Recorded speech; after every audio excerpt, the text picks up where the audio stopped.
కీర్తనలు 81 మొదటి వచనం.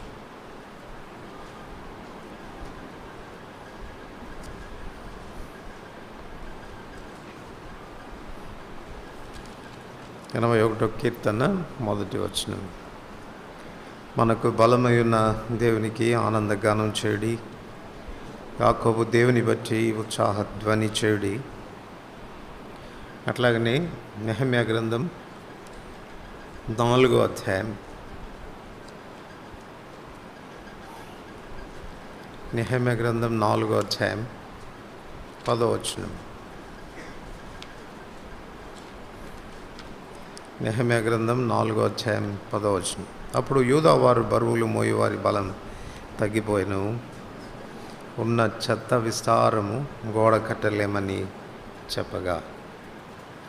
చదువుకున్న లేఖన భాగములపై దేవుడు తన ఆశీర్వాదం ఉంచి చేరి వచ్చిన మనందరితోనూ ఆన్లైన్ ద్వారా ఈ మాటలు ఆలకిస్తున్న బిడ్డలతో కూడా మాట్లాడినట్లుగా ప్రభు యొక్క సహాయం కొరకు ఆయన వైపు చూస్తాం. ప్రేమ కలిగిన పరలోకమందున మా తండ్రి, కృప కలిగిన దేవ, మహోన్నతుడ, నిత్యుడగు తండ్రి, మా రక్షకుడైన యేసుప్రభువు వారి శ్రేష్టమైన నామమున ఈ మధ్యాహ్న వేళ మరొకసారి మీ పాద సాన్నిధ్యంలో చేరి రాగులకి ఇస్తున్న ఆధిక్యతను బట్టి వందనాలు చెల్లిస్తూ ఉంటున్నాం. మీరెంతైనా నమ్మదగిన దేవుడవు, వాత్సల్య సంపూర్ణుడవు, విడువక మాయడల కృప చూపు దేవుడవు. మీ చెంతకు వచ్చినప్పుడల్లా కూడా మీరు మమ్మను ఖాళీగా పంపే దేవుడవు కాదు, మమ్మను దర్శించు దేవుడవు, మా అక్కర కొలది మాతో మాట్లాడువాడవు, మమ్మను సరిచేయటానికి ఇష్టపడే దేవుడుగా ఉన్నందుకై స్తుతిస్తూ ఉంటున్నాం. మీ చేత బలపరచబడి కార్యములు చేసేవారుగా ఉండాలని మీరు కోరుతున్నందుకు వందములు. కనికరం కలిగినటువంటి తండ్రి, ఆ విధానములో సత్యమును గ్రహించుటకు, అన్వయించుకోవటానికి, వాక్య ప్రకారం ప్రవర్తించడానికి మాకు నేర్పించు. యేసు ప్రభు నామమున వందనములతో ప్రార్థిస్తున్నాం తండ్రి, ఆమెన్. మనకు బలమై ఉన్న దేవునికి ఆనందగానం చేయుడి. మనం సంతోషపడడానికి, పాటలు పాడడానికి ఉన్నటువంటి హేతువు బలమైన మన దేవుడై ఆయన అనుగ్రహించు బలం చొప్పున మనం ఆర్తిగా ఉండగలం, ఆర్తిగా ఆనందించగలం.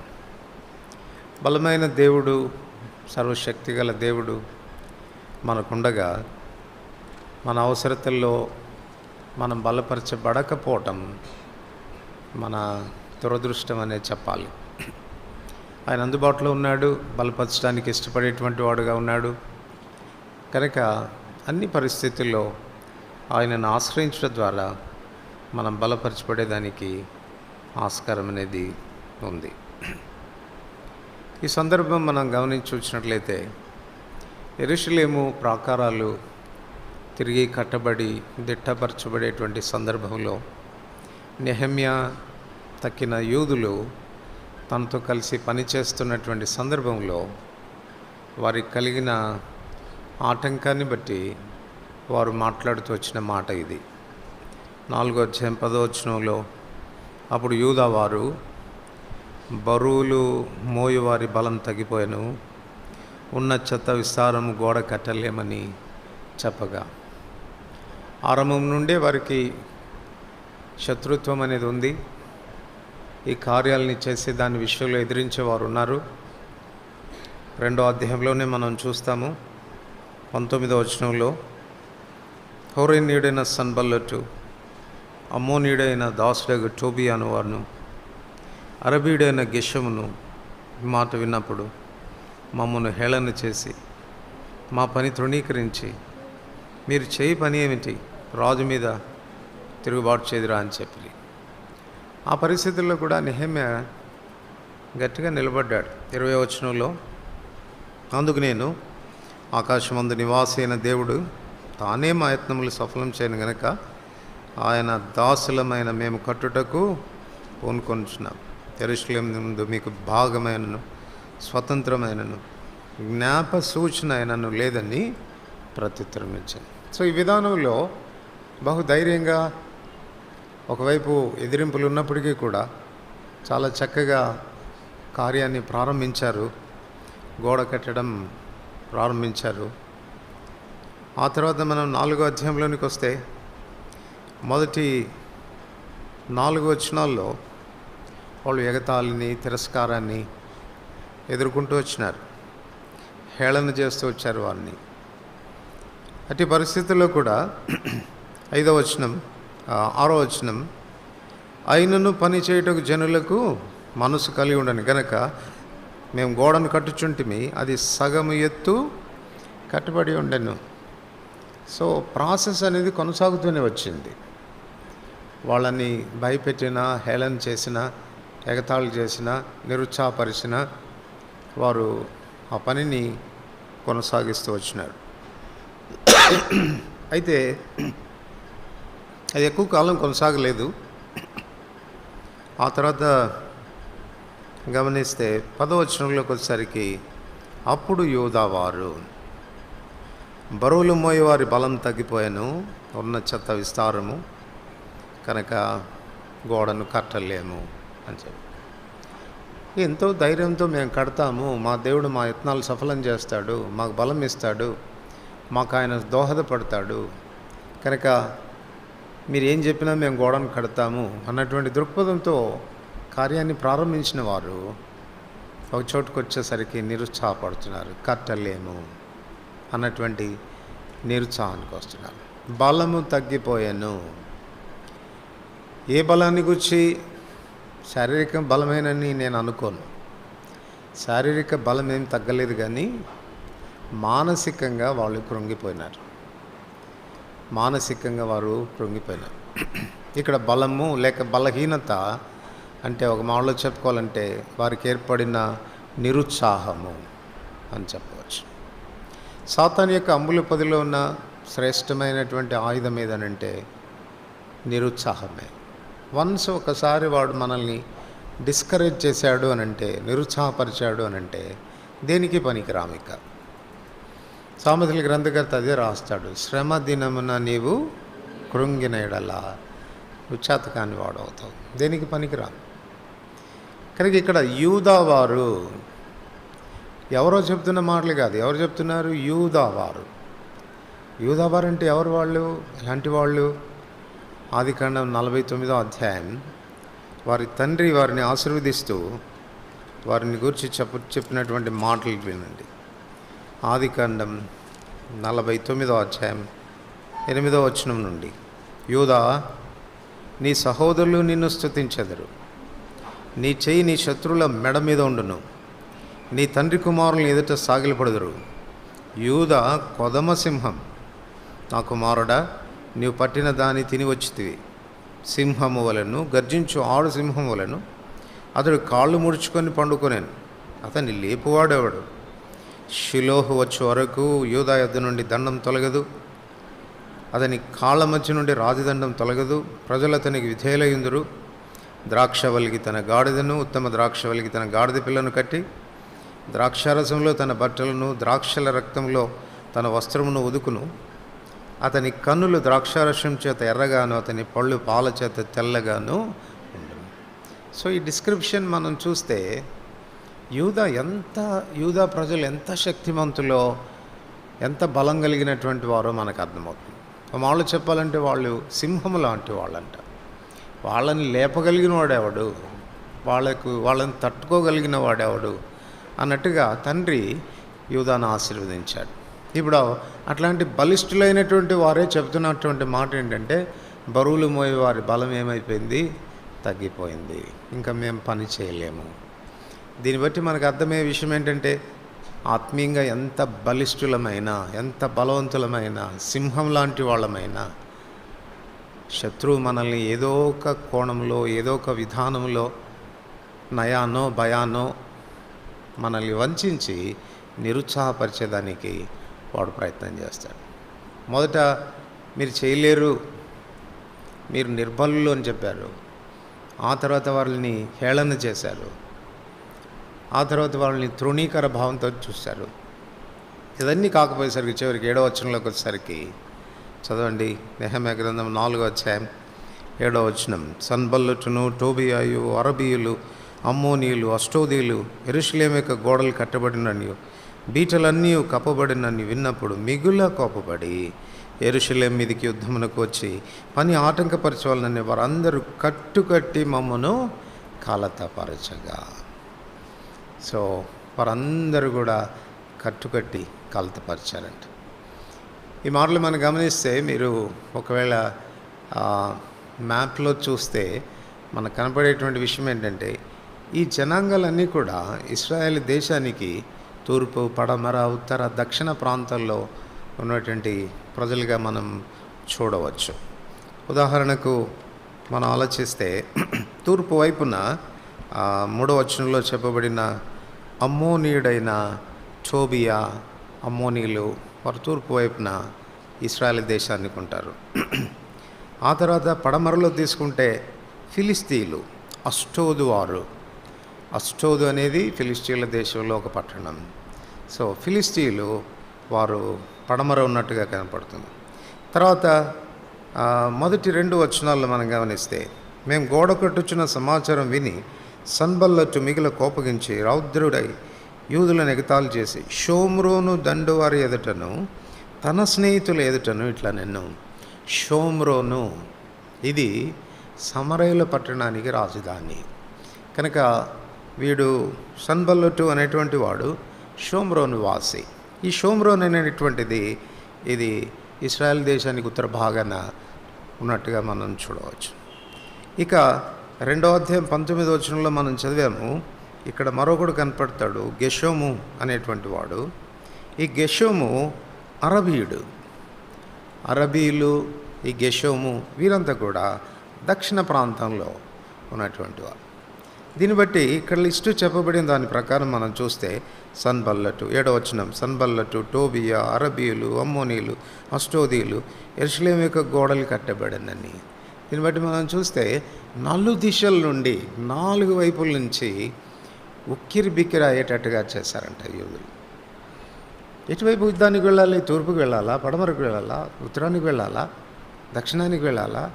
ఎటు చూసినా సైన్యం కమ్ముకొని ఉన్నట్టుగా ఉంది. ఇటువంటి పరిస్థితుల్లో వాళ్ళు ఇక చేసేది లేదు, మా బలం తగ్గిపోయింది అనేటువంటి నిరుత్సాహకరమైన పరిస్థితిలోనికి వాళ్ళు వచ్చినారు. ఉదయకాలంలో అట్లాగా నిరుత్సాహపడిన కారణం చేత నష్టపోయినటువంటి వ్యక్తుల జీవితాల గురించి ధ్యానం చేయడం అనేది జరిగింది. సో నిరుత్సాహం అనేది ఎట్టి పరిస్థితుల్లో మన దరి చేరకుండా మనం జాగ్రత్త పడాలి. కారణం ఎందుకు మనం నిరుత్సాహపడకూడదు అంటే, ఈ కమిట్మెంట్ అనేది, అంటే 2వ అధ్యాయంలో నెహెమ్యా చేసిన కమిట్మెంట్ 20వ వచనం, ఆకాశమందు నివాసి అయిన దేవుడు తానే మా యత్నములను సఫలం చేయను గనక ఆయన దాసులమైన మేము కట్టుటకు పూనుకొనుచున్నాము. ఈ కమిట్మెంట్ విషయంలో తప్పిపోయారు.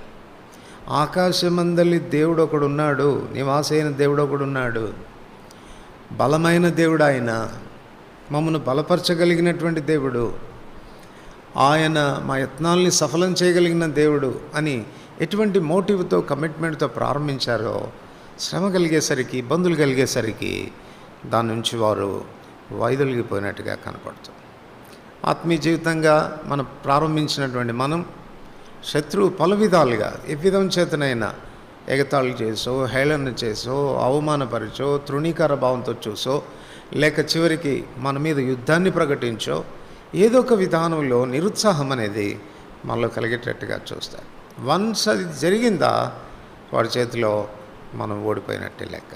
కనుక ఏ పరిస్థితులు జరిగినా కూడా మనం నిరుత్సాహం అనేది మన దరికి రాకుండా మనం చూసుకోవాల్సినటువంటి అవసరం ఎంతో ఉంది. అయితే ఇక్కడ మనం గమనిస్తే ఒక్క వ్యక్తి నెహెమ్యా అనేటువంటి ఈ ఒక్క వ్యక్తి ఇశ్రాయేల్ ప్రజలను ఆ నిరుత్సాహకరమైన పరిస్థితిలో నుంచి బయటపడేటట్టుగా చూడగలిగాడు. కనుక అలాంటి వ్యక్తులు అవసరం ప్రభువుకు. తన బిడ్డలైనటువంటి వారిని ప్రోత్సాహపరచగలిగిన వాళ్ళు, బలపరచగలిగిన వారు, నిరుత్సాహానికి గురై నిశ్చేష్టులై ఏమి చేయాలో తోచని పరిస్థితిలో ఇక మా వలన కాదు, మేము చేయజాలం అన్నటువంటి విధానంలో ఆగిపోయినటువంటి ప్రజలను పురికొల్పగలిగిన నెహెమ్యా లాంటి వ్యక్తులు ప్రభుకు ఎంతో అవసరమైనటువంటి వారు. ఇక్కడ మనం గమనిస్తే దాని గురించి మనం ఆలోచించేదానికి మునుపు అసలు ఎందుకు వీరు యెరూషలేము మీద ఈ ప్రజలు దాడి చేస్తున్నారు అంటే అది కూడా ఉదయకాలం చూశాము. దేవుడు యూదుల ద్వారా లేక యెరూషలేము ద్వారా దేవుడు సర్వ ప్రపంచానికి కూడా ఆశీర్వాదాన్ని ఇవ్వాలని కోరాడు. తాను ప్రపంచాన్ని ఆశీర్వదించాలనుకున్నప్పుడు తనకంటూ ఒక ప్రజను ఏర్పాటు చేసుకున్నాడు, వారు యూదులు. వారి ద్వారా ప్రపంచాన్ని ఆశీర్వదించాలనుకున్నాడు. సాతానికి ఇది బాగా తెలుసు. ఒకవేళ నేను యూదులను సంహరించగలిగితే, యూదులను చెదరగొట్టగలిగితే, యూదులను అస్థిరపరచగలిగితే దేవుని సంకల్పాలు, దేవుని ఉద్దేశాలు నెరవేర్చబడకుండా నేను చూడగలనని. అందుకే యూదుల చరిత్రలో మనం గమనిస్తే యూదా జనాంగం మీదకి జరిగినంత దాడి మరి ఏ జనాంగం మీదకి కూడా జరిగి ఉండదు. అంతగా దాడి జరుగుతూ వచ్చిన దేవుడు తన ప్రజలైన వారిని కాపాడుకుంటూ వచ్చినాడు. ఒకవైపు దేవుడు యెరూషలేము కట్టబడుట ద్వారా, యెరూషలేము అని చెప్తున్నప్పుడు కేవలం పట్టణం మాత్రమే కాదు, యెరూషలేము అంటే యూదులు అనగా మళ్ళీ వ్యక్తిగతంగా కూడా తీసుకోవాలి. వ్యక్తిగతంగాను సమిష్టిగాను వారిని కట్టడం ద్వారా వారి ద్వారా దేవుడు ప్రజలను ఆశీర్వదించాలని ఆయన కోరుతున్నాడు. అంచేత తన ప్రజలైన వారిని ఆయన సమకూరుస్తాడు. 147వ కీర్తనలో మనం చదువుతాం, యెరూషలేమును కట్టువాడు ఆయనే, ఇశ్రాయేలు ప్రజలను పోగు చేయవాడు ఆయనే. వారిని పోగు చేస్తాడు, వారిని సమిష్టిగా కలిసి ఆయన వారిని ఒక పట్టణంగా లేకపోతే ఒక ఇంటిగా ఆయన వారిని కడతాడు. తద్వారా వారి ద్వారా ఆశీర్వదించబడాలి. ఎలా ఆశీర్వదిస్తాడు అనంటే యూదుల ద్వారానే దేవుడు రక్షకుడైన యేసుప్రభువు వారిని లోకానికి పంపాడు. రోమ 9వ అధ్యాయం 5వ వచనంలో ఇతరులు వీరివారు, క్రీస్తు శరీరమును బట్టి వీరిలో పుట్టెను అని మనం చదువుతాం. సో యూదుల ద్వారా లోకరక్షకుడైనటువంటి ప్రభు ప్రపంచానికి అనుగ్రహించబడ్డాడు. ఆ రక్షకుని ద్వారానే మనకు సకల ఆశీర్వాదాలు కూడా అందజేయబడుతూ వచ్చినాయి. అబ్రహామును దేవుడు అదే ఆశీర్వదించింది. ఆదికాండం 12:2లో నేను నిన్ను ఆశీర్వదిస్తాను, నీ మూలంగా సకల వంశములు ఆశీర్వదించబడతాయి. ఎలా ఆశీర్వదించాడు? ఇస్సాకు వల్లైనదే నీ సంతానం అని చెప్పిన దేవుడు ఆ సంతానం మరెవరో కాదు, క్రీస్తు అని గలతీ 3వ అధ్యాయంలో మనం చదువుతాం. సో క్రీస్తు ద్వారా ప్రపంచాన్ని ఆశీర్వదించాడు. ఆ క్రీస్తును ప్రపంచానికి అందజేసింది యూదా జనాంగం. ఇప్పుడు అది వాస్తవమైతే మనం కూడా యూదులమే కదా. రోమ 2వ అధ్యాయం చివరి వచనాలను మనం చదువుతాం, అంతరంగమందు యూదుడైన వాడే యూదుడని. సో నీవు నేను ఇప్పుడు యూదులం. ఆ దినాన సాతానుడు ఏ రీతిగా యూదుల మీద దాడి చేశాడో, వారి నాశనాన్ని కోరుకున్నాడో, వారు స్థిరపడకూడదని తలంచాడో, వారు కట్టబడకూడదని తలంచాడో, అదే విధానంలో సేమ్ దాడి దినాన మన మీద కూడా జరుగుతుంది. వ్యక్తిగతంగా మనం కట్టబడకూడదు, సమాజంగా మనం కట్టబడకూడదు. వన్స్ ఒకసారి మనం కట్టబడ్డాము అని అంటే మన ద్వారా ఆశీర్వాదాలు బయలు వెళ్తాయి. ఆ ఆశీర్వాదాల్లో ప్రాథమికమైన ఆశీర్వాదం ఏది అని అంటే మన ప్రభు మన ద్వారా బయలుపరచబడతాడు. మన ప్రభు మన ద్వారా ఆనాడు శారీరకంగా లోకానికి ప్రభువును యూదులు అందించినట్టుగా ఆత్మీయంగా ఈ దినాన మన ప్రభువును మనం లోకానికి పరిచయం చేస్తాం. అంటే మనలో ప్రభువును చూస్తారు వాళ్ళు. అది కట్టబడుట అంటే, అది పరిపూర్ణత అంటే. అందుకే మనం చదువుతాం, క్రీస్తునందు ఈ ఆశీర్వాదాలన్నీ మనకున్నాయి. మొట్టమొదటిగా యూదుల్లో నుండే రక్షణ కలుగుతుంది అన్నాడు. సో రక్షణ యూదుల్లో నుండి వచ్చింది.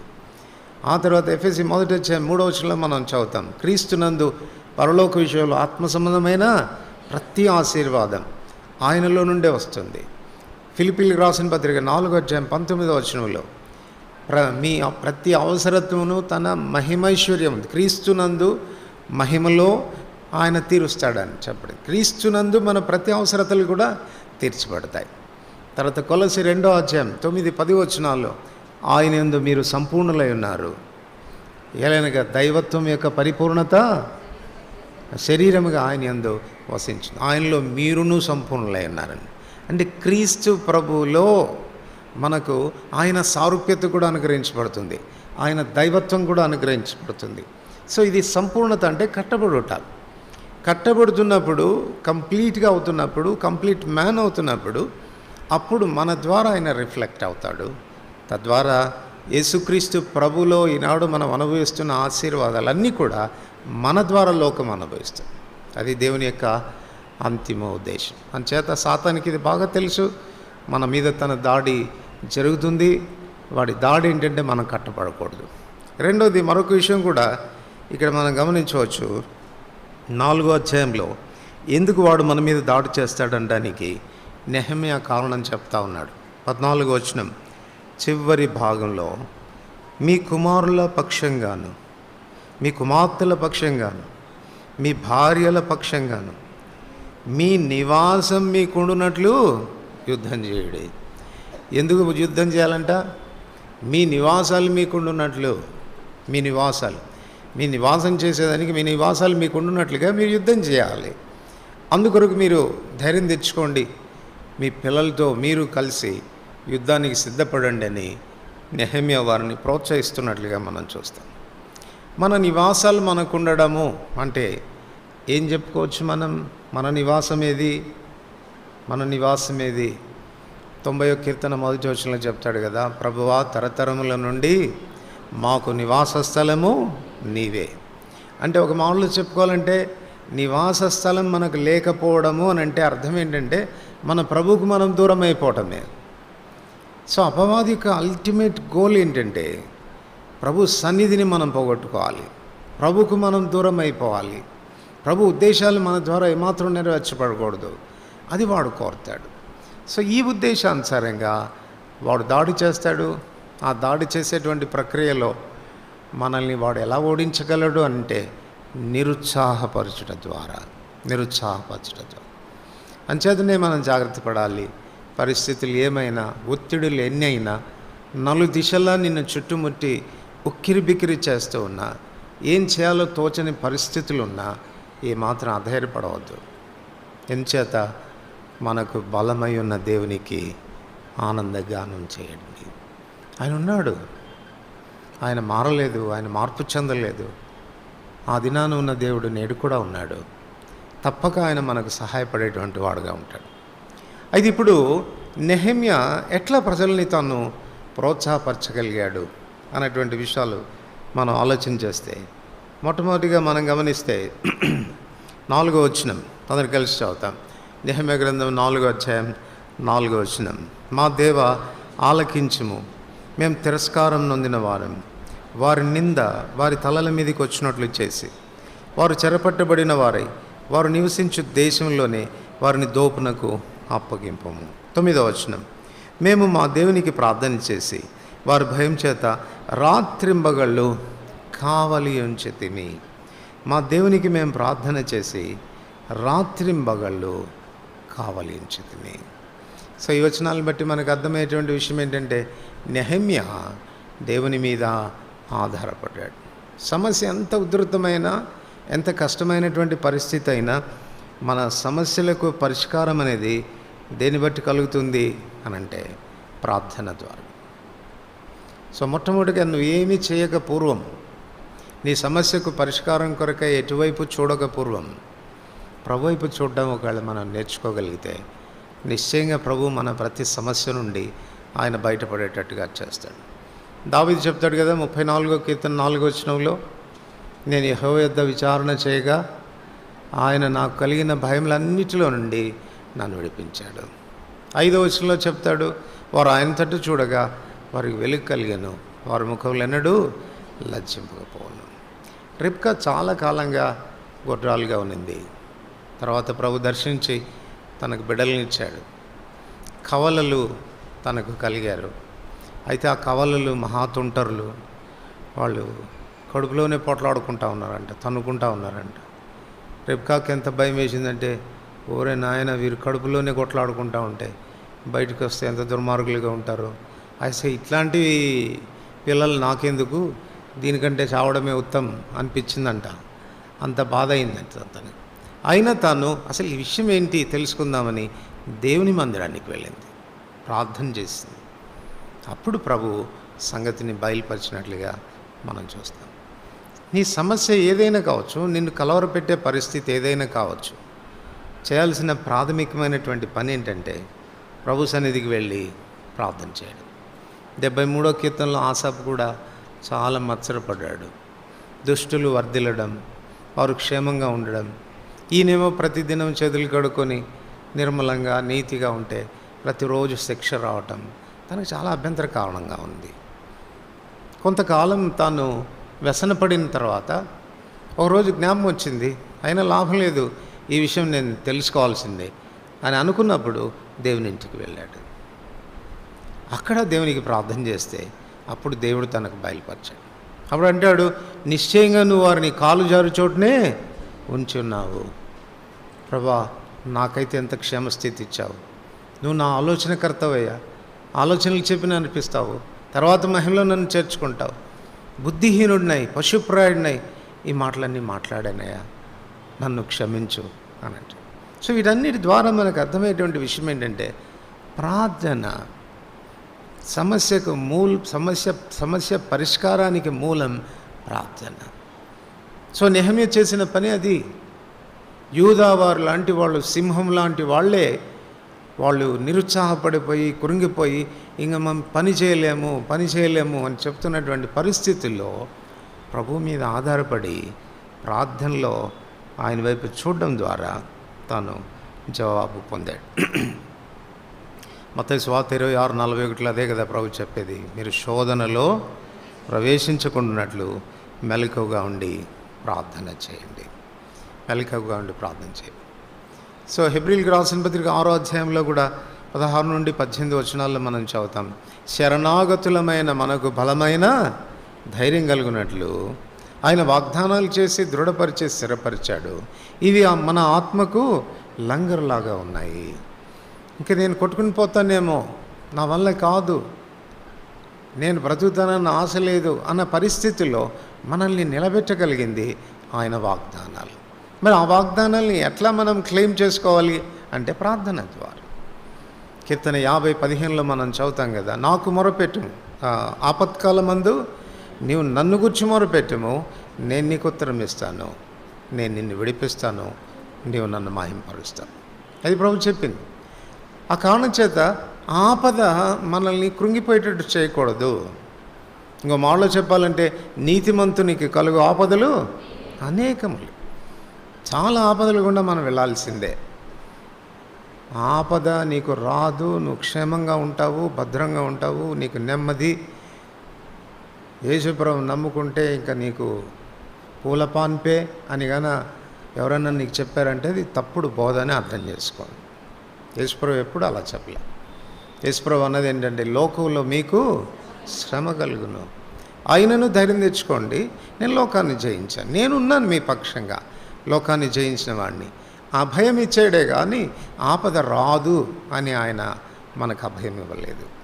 కనుక ఆపదలు కలిగినప్పుడు ప్రార్థనలో ఆయన వైపు చూడటం అనేది చాలా అవసరం.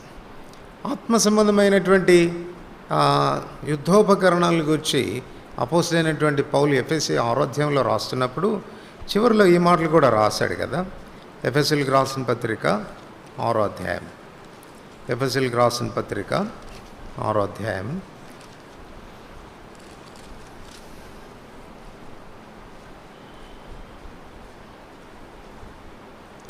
18వ వచనం, ఆత్మ వలన ప్రతి సమయమందును ప్రతి విధమైన ప్రార్థనను విజ్ఞాపనను చేయుచు ఆ విషయమై సమస్త పరిశుద్ధుల నిమిత్తం పూర్ణమైన పట్టుదలతో విజ్ఞాపన చేయుచు మెలకువగా ఉండుడి. వారి భయము చేత మేము ప్రార్థన చేయుచు కావలి ఉంచుతిమి. కావలి ఉంచడం అనేది మెలకువగా ఉండేదాన్ని గురించి మాట్లాడుతుంది. సో మెలకువగా ఉండి ప్రార్థన చేయడం. ఈ మెలకువగా ఉండి ప్రార్థన చేసే విషయాలు ఇక్కడ అంటున్నాడు, ప్రతి సమయమనందు. ఇంగ్లీష్ బైబిల్లో ఆల్వేస్, అన్ని సమయాల్లో. ఒక క్రైస్తవుని యొక్క విజయవంతమైన జీవితం దేని మీద ఆధారపడి ఉంది అంటే ప్రార్థన మీదనే. ప్రార్థన ఎప్పుడెప్పుడు చేయాలి? చేస్తానండి, నేను 3 పూటలు చేస్తాను, ఉదయం ఒకసారి, మధ్యాహ్నం ఒకసారి, సాయంకాలం ఒకసారి చేస్తానంటే కాదు. ఎల్లప్పుడూ చేయాల్సిందే, ప్రార్థన వైఖరిలో ఉండాల్సిందే. నువ్వు కూర్చున్నా, నువ్వు లేచినా, నువ్వు నడుస్తున్నా, ప్రయాణం చేస్తున్నా, నీ పనులు చేసుకుంటూ ఉన్నా, ఏమి చేస్తూ ఉన్నా ప్రార్థన అనేది ఎప్పుడు నీలో కొనసాగుతూనే ఉండాలి. ప్రార్థన వైఖరిలో ఎప్పుడు ఉండాలి. ఏం చేతనంటే సాతానుడు ఏ క్షణం నీ మీద దాడి చేస్తాడో తెలియదు. దినములో ఏ క్షణం నీ మీద దాడి చేస్తాడో తెలియదు. అంచేత నువ్వు ఎల్లప్పుడూ ప్రార్థన చేస్తూ ఉంటేనే వాని బారిన పడకుండా ఉండేదానికి దోహదపడుతుంది. సో ఆ ప్రార్థన వైఖరిని మన జీవితంలో అలవర్చుకోవాలి. సో అంట్లు దోముతున్నాం కదండి, ఎట్లా చేయమంటావు ప్రార్థన అంటే, చెయ్యి ప్రభా, చూడు ఇంత మురికిగా ఉంటే దీన్ని ఇంత తెల్లగా నేనే చేస్తున్నానే, మరి నా మురికిని కూడా అరితిగా తీసేయనాయని చెప్పలేవా? చెప్పలేమా? ప్రతి సందర్భాన్ని అనుసరించి మన జీవితానికి దాన్ని అప్లై చేసుకొని మనం ప్రార్థన చేసుకోవచ్చు. కనుక దినమంతట్లో 24 అవర్స్లో కూడా మనం ప్రార్థన వైఖరిలో ఉండాలి కదా. కొన్నిసార్లు మనం ఏదైనా ఒక పని మీద ఎక్కువగా ధ్యాస పెట్టినప్పుడు, దినమంతట్లో దాని గురించే మనం ఆలోచిస్తూ వచ్చినప్పుడు రాత్రులు కలల్లో కూడా అదే వస్తాయి. ఒకవేళ దినమంతా అంట్లు తోముతున్నాం అనుకో, రాత్రి కళ్ళలో కూడా తోముతున్నట్టుగానే వస్తుంది, కళ్ళ తోముతున్నట్టుగానే వస్తుంది. ఒకవేళ దినమంతా ప్రార్థన చేస్తున్నావు అనుకో, రాత్రి కూడా నీ కళ్ళలో కూడా ప్రార్థన చేస్తున్నట్టుగా వస్తుంది. 24 అవర్స్ అని ఎందుకు చెప్తున్నానంటే, ఒకవేళ నువ్వు ఈ ఉదయకాలం అంతటిలో కూడా ఆ ప్రార్థన వైఖరిలో ఉంటే అదే పని చేస్తుంది. మనకు 6th సెన్స్ కూడా అదే పని చేస్తుంది, ప్రార్థన వైఖరిలో ఉండేదని. శత్రు బారిన పడకుండా మనల్ని కాపాడేటువంటి ప్రాథమికమైన ఆయుధం. వాడికేమో మనల్ని నిరుత్సాహపడడం ప్రాథమికమైన ఆయుధం అయితే, మనము విజయం సాధించేదానికి అవసరమైన ప్రాథమికమైన ఆయుధం ప్రార్థన. ప్రతి సమయమునందును ప్రతి విధమైన ప్రార్థన. ప్రతి విధమైన ప్రార్థన అంటే రొటీన్గా ఒక విధానంలో చేసే ప్రార్థన మాత్రమే కాదంట, ప్రతి విధమైన ప్రార్థన. తిమోతికి రాసిన మొదటి పత్రిక 2వ అధ్యాయం. తిమోతికి రాసిన మొదటి పత్రిక 2వ అధ్యాయం 1వ వచనం. మనం సంపూర్ణ భక్తియు మాన్యతయు కలిగి నెమ్మదిగాను సుఖంగాను బ్రతుకు నిమిత్తం, అన్నిటికంటే ముఖ్యంగా మనుషులందరి కొరకు 2వ వచనం, రాజుల కొరకును అధికారుల కొరకును విజ్ఞాపనలు, ప్రార్థనలు, యాచనలు, కృతజ్ఞతాస్తుతులు చేయవలనని హెచ్చరించుచున్నాను. మన ప్రార్థనలో ఇవన్నీ ఉండాలంట. ప్రతి విధమైన ప్రార్థన అంటే ఏంటి? మొట్టమొదటి చెప్పండి, విజ్ఞాపన ప్రార్థన. విజ్ఞాపన ప్రార్థన అంటే ఇంటర్సీడింగ్ అంటే ఇతరుల కొరకు మనం చేసే ప్రార్థన, మన కొరకు మనం చేసేది కాదు. ఇంటర్సీడ్ చేయడం, ఇతరుల కొరకు విజ్ఞాపన చేయడం, అది విజ్ఞాపన ప్రార్థన. రెండవది ప్రార్థన. ప్రార్థన అంటే బైబిల్ భాషలో మనకు చెప్పబడేటువంటి విషయం ఏంటంటే, ఆయన చిత్తం నెరవేర్చబడుట కొరకై మనం చేసేటువంటి అర్థన అని. ఆయన చిత్తం. అందుకే మొదటి యోహాను పత్రిక 5:14 మనం చదువుతాం, ఆయన చిత్తానుసారంగా మనమేది అడిగినను ఆయన మనది ఆలకించునన్నది. సో దేవుని చిత్తం యొక్క నెరవేర్పు కొరకు ప్రార్థన చేయటం. దేవుని చిత్తం యొక్క నెరవేర్పు కొరకు ప్రార్థన చేయటం. మూడవది యాచన. యాచన అంటే మన కొరకు చేసుకునేది, బెగ్గింగ్ అని అర్థం. చెప్పండి, బెగ్గింగ్ ఎప్పుడు ఉండాలా? వర్షక్రమంలో ఎప్పుడు వచ్చేది? మూడవదిగా వచ్చింది. మన ప్రార్థన అంతా ముందు బెగ్గింగ్తో ప్రారంభమైతే, ప్రభా నన్ను దీవించు, నా భర్తను దీవించు, నా పిల్లల్ని దీవించు, నా కుటుంబాన్ని దీవించు, మా బంధువులను దీవించు, ఇంకేమైనా ఉంటే వేరే వాళ్ళని కూడా దీవించు. అప్పుడు పోతాం విజ్ఞాపన. మొదట విజ్ఞాపన ప్రార్థన, రెండవది ప్రభు చిత్తం కొరకు మనం చేసే ప్రార్థన, ఆ తర్వాత యాచన. ఈ యాచన అయిన తర్వాత మళ్ళీ ఒకటి చెప్పాడు, కృతజ్ఞతాస్తుతులు అని. అంటే ఆయన అడుగుతాము పొందుతాం. ఏనాడు కూడా థ్యాంక్స్ చెప్పాం.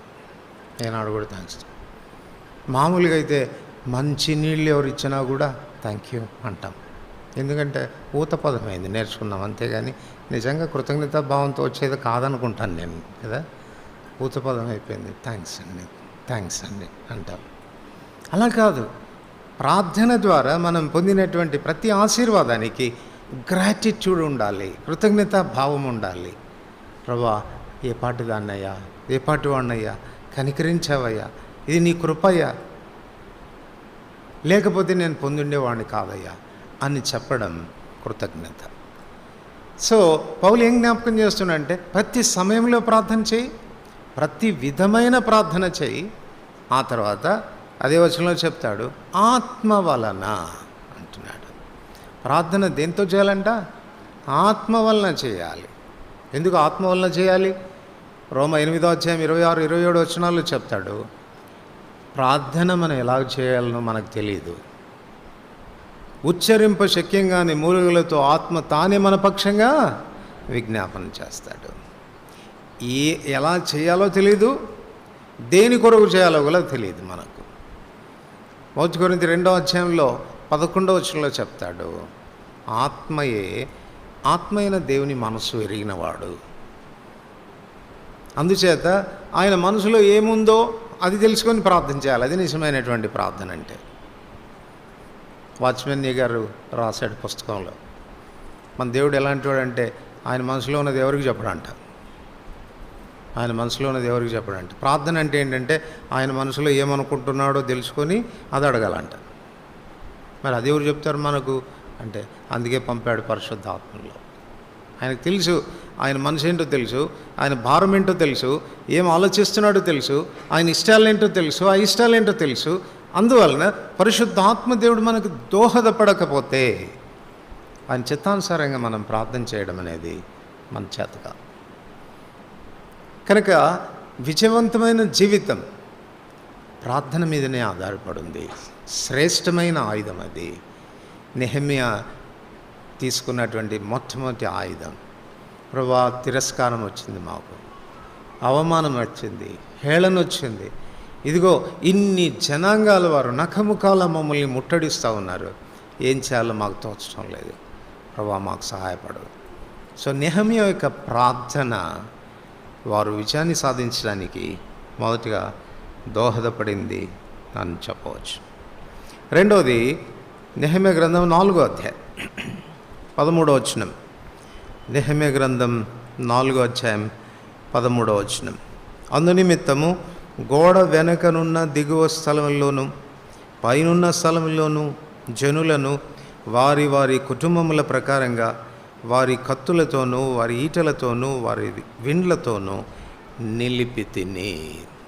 సో నెహెమ్యా చేసిన రెండవ పని ఏంటి? యుద్ధంలో విజయం సాధించడానికి నెహెమ్యా చేసిన రెండవ పని ఏంటనంటే, గోడ వెనక ఉన్నవారు కానీ, దిగువ స్థలాల్లో ఉన్నవారు కానీ, ఉన్నత స్థలాల్లో పైన స్థలాల్లో ఉన్న జనులు కానీ వారి వారి కుటుంబాల ప్రకారం వారి కుటుంబాలు కత్తులతో ఈటలతో విండ్లతో నిలబెట్టాడు. అంటే ఒక మాటలో చెప్పాలంటే యుద్ధ సన్నద్ధులుగా చేశాడు వారిని. ఇక్కడ చెప్పబడినటువంటి ఆయుధాలు మనం గమనిస్తే, ఈ ఆయుధాల్లో వాళ్ళ డిఫెన్స్ కొరకు ఉపయోగపడే ఆయుధాలు ఉన్నాయి, అఫెన్స్ కొరకు వాడేటువంటి ఆయుధాలు కూడా ఉన్నాయి. అంటే దాడి చేయడానికి ఉపయోగపడేటువంటి ఆయుధాలు ఉన్నాయి, వాళ్ళని కాపాడుకోవడానికి భద్రపరచుకోవడానికి ఉన్నటువంటి ఆయుధాలు కూడా ఉన్నాయి.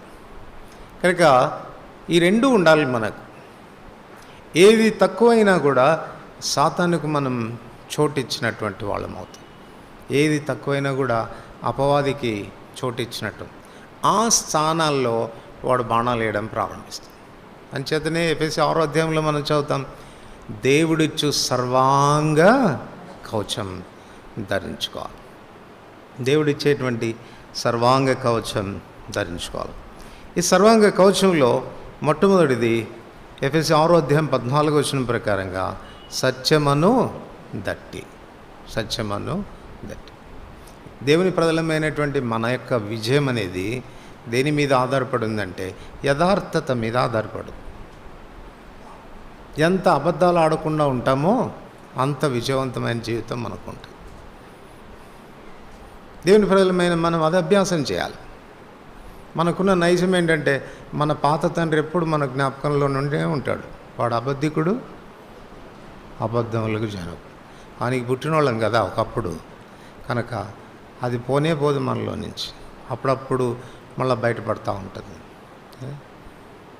దేవుని ప్రజలమైనటువంటి మనం విజయవంతమైన జీవితం జీవించాలంటే, అపవాది మనల్ని తాకకుండా ఉండాలంటే, మనం గుర్తుపెట్టుకోవాల్సినటువంటి విషయం ఏంటంటే, సత్యము, యథార్థత, అబద్ధం ఆడకుండుట అనేది మనం అభ్యాసం చేయాలి.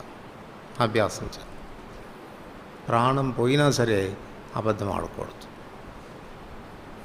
సత్యమే మాట్లాడాలి, సత్యమే చెప్పాలి. యోహాను తన భక్తులను గురించి తాను రాస్తూ మొదటి పత్రిక, రెండవ పత్రిక, మూడవ పత్రికలో రాస్తాడు, నా జనులు సత్యమును అనుసరించి నడుచుకొంచున్నారని వినుట కంటే నాకు ఎక్కువైన సంతోషము లేదు. ఎక్కువైన సంతోషం. అపజయానికి కారణం అబద్ధాలు, యథార్థత లేకపోవడం. యథార్థత లేకపోవడం అనంటే దాచబడిన జీవితమని, కప్పబడిన జీవితమని, వేషధారణ అని. సాతానుకు చాలా ఇష్టం ఇది. ఎందుకంటే వాడు వెలుగుదూత వేషధారి.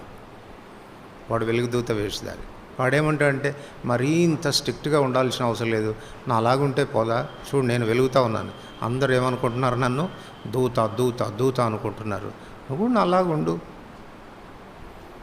వేషం వేసుకో చాలు, భక్తి వేషం వేసుకో చాలు, ఆంతర్యంలో నువ్వు అంత సత్యంగా ఉండకపోయినా పర్వాలేదు, ఇమిటేట్ మీ అంటాడు వాడు, నన్ను అనుకరించు.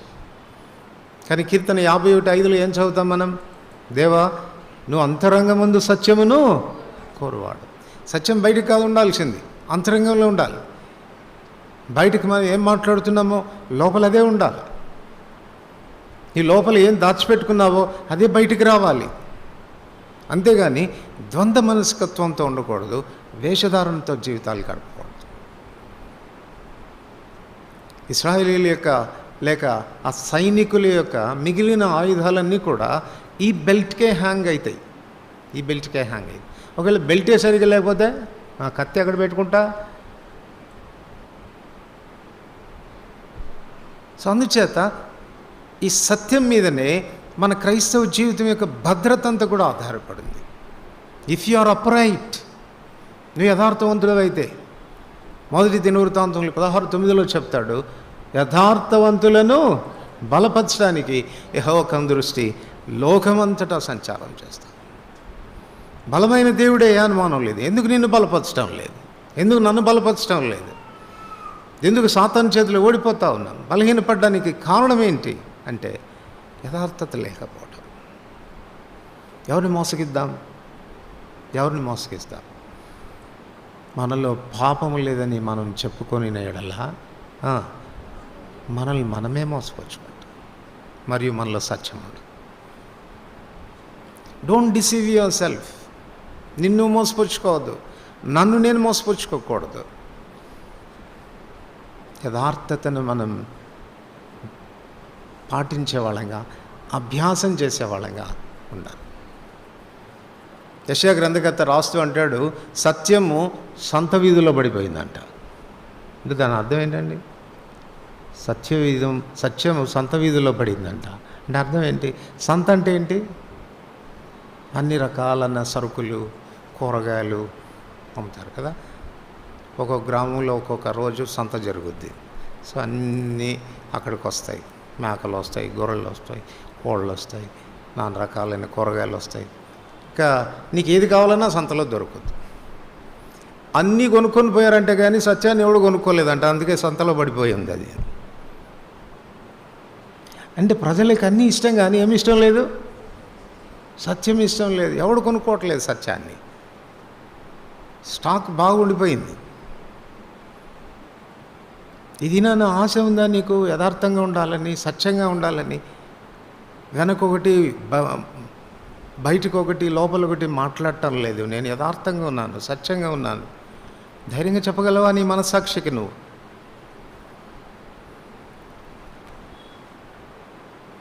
వాళ్ళ ఆయుధాలు తీసుకొని, వాళ్ళ కత్తులు, వాళ్ళ విండ్లు, వాళ్ళ ఈటెలను పట్టుకొని నిలబడండి. మీకు విజయం రావాలనంటే మీ ఆయుధాలు మీకు దోహదపడతాయి. సర్వాంగ కవచం నీకు లేకుండా శత్రువు మీద విజయాన్ని నువ్వు సాధించలేవు.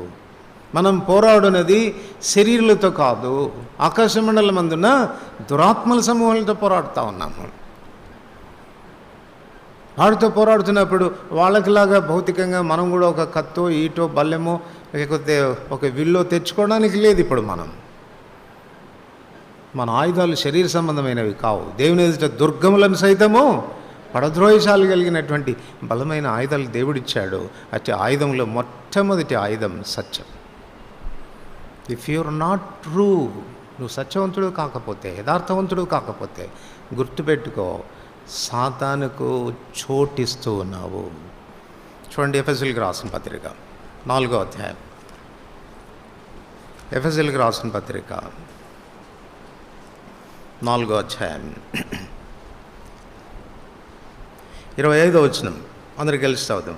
మనం ఒకరితోనొకరు అవయములో ఉన్నాము గనక మీరు అబద్ధమాడడం మాని ప్రతివాడు తన పొరుగువానితో సత్యమే మాట్లాడవలెను. అట్లా మాట్లాడకపోతే ఏమవుతుందంట? 27వ వచనం, అపవాదికి చోటియకుడి. అసత్యం నీలో కనపడిందా, వేషధారణ నీలో కనపడిందా, నువ్వు ఏం చేస్తున్నావు తెలుసా? సాతాను నీ లోపలికి ప్రవేశించడానికి ఒక వారధి కడుతున్నట్టే, ఒక బ్రిడ్జ్ కడుతున్నట్టే. Come on enter into me అని వాడిని ఆహ్వానిస్తున్నట్లే. అబద్ధం అనేది వారధి లాంటిది నీ లోపలికి సాతాను ప్రవేశించడానికి.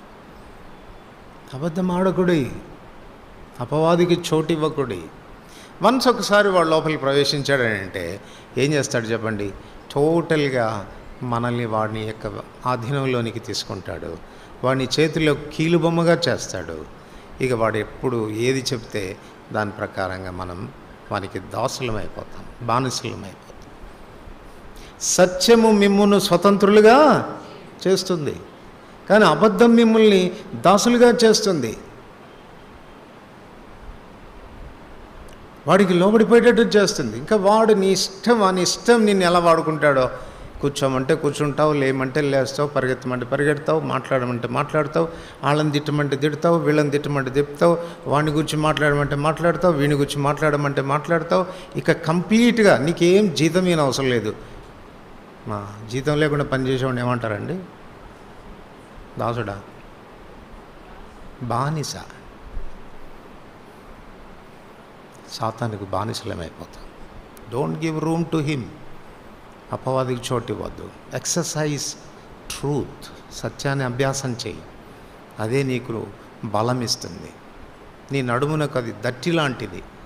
గట్టిగా నువ్వు ఆ సత్యాన్ని బిగించి పట్టుకుంటే నిన్ను ఇంటాక్ట్గా ఉంచుతుంది, నీ పర్సనాలిటీని ఇంటాక్ట్గా ఉంచుతుంది. రెండవది 14వ వచనంలోని నీతి అను మైమరువు. నీతి అను మైమరువు.